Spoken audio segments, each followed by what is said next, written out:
तर गाईज बघताय तुम्ही कसलं भारी व्ह्यू आहे, एकदम मस्तपैकी असं संध्याकाळचे 6 वाजलेले आहेत. बघताय तुम्ही एकदम भारी असं व्ह्यूज आहे, एक नंबर वाटतंय बघायला. तर म्हटलं चला तुमच्यासोबत पण आपण शेअर करावं. खूप दम लागलाय चालून चालून. बघताय तुम्ही एवढा ब्रिज पार केला. तर इकडून आपलं कामन स्टेशन आहे, इकडून रेल्वे ट्रॅकचं काम चालू आहे. एवढं पूर्ण चालून आली मी, आता फक्त थोडंसं बाकी आहे. तर मग चला घरी पोचल्यानंतर मग मी तुमच्याशी बोलते आणि तुमच्यासोबत आज मी स्वयंपाकाला काय बनवणार हेही सुद्धा तुमच्यासोबत मी शेअर करणार आहे. तर मग चला भेटूया आपण घरी गेल्यावरती.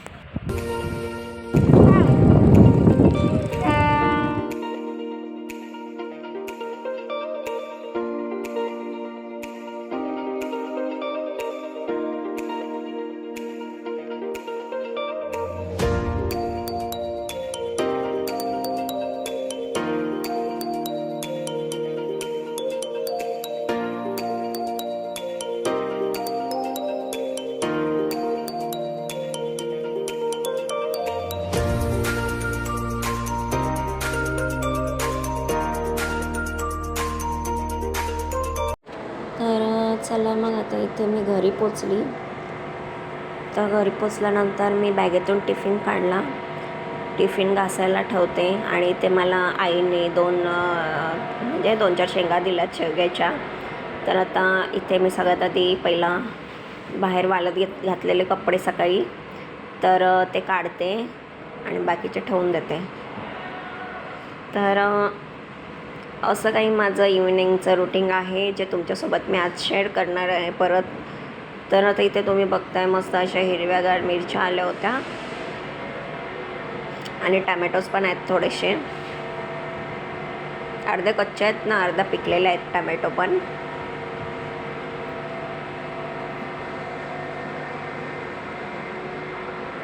बोलतो ना, लेडीजला बिलकुल पण आराम नसतो. बाहेरचं पण बघायचं, घरात आल्यावरती पण करायची कामं, म्हणजे कुठेच आराम नसतो ह्याच्यामध्ये. तर सगळ्यात आधी मला खूप जोराची भूक लागली होती, तर म्हटलं मॅगी आहे, आपण मॅगी बनवून खाऊया. खूप जोरात भूक लागली होती, तर इथे पटापट मॅगी बनवून घेते. काही नाही, साधी आणि सिंपल पद्धतीमध्ये मॅगी.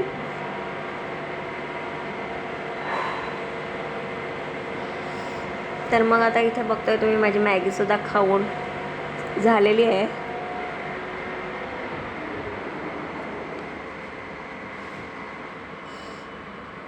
आणि डोकं पण इतकं प्रचंड दुखतंय ना का काही, म्हणजे असं वाटतं का कोण आयतं जेवण देईल बनवून, पटकन जेवून झोपून जावं. असं तर मुळेच नाही. आपली कामं आपल्यालाच करायची आहेत. तर इथं मॅगी खाऊन झालेली आहे माझी. तर आता दुसरीकडे मी घेते लादी पुसायला. तर म्हटलं फरशी पुसून घेऊया आपण पटकन. ती पुसून झाल्यानंतरला मग आता इथे स्वयंपाकासाठी मी तुम्हाला जे आधी बोलले होते ना काय बनवायचं आहे, तर आता इथे मी तांदळाच्या पिठाच्या भाकऱ्या बनवणार आहे आणि त्यासोबत मी मटारची भाजी बनवणार आहे. तर आता बघा तुम्ही मी भाकऱ्या कशा पद्धतीत बनवणार आहे. ते काही नवीन नाही आहे, सगळ्यांना ही सगळी रेसिपी माहिती असेल आणि सगळ्या जणी बनवतसुद्धा असतील लेडीज. तर इथे मी पटापट भाकऱ्या बनवून घेते.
तर आता इथे मला सगळं आवरून झालं.